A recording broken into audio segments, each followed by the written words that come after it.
श्री क्षेत्र औदुंबर येथे कृष्णा नदीच्या काठावर श्री दत्त मंदिर आहे आणि सांगली जिल्ह्यातील हे औदुंबर गाव दत्त मंदिरासाठी खूप प्रसिद्ध आहे.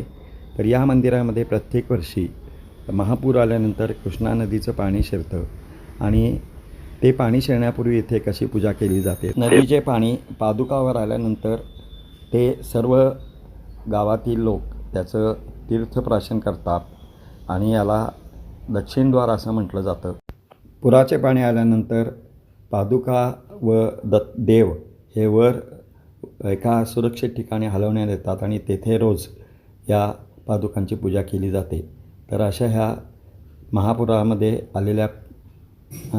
आल्यामुळे ज्या पादुका आज पाण्यामध्ये बुडलेल्या आहेत त्याचं आपल्याला दर्शन होत आहे आणि नंतर पूर ओसरल्यानंतर पुन्हा इथे नेहमीप्रमाणे पूजा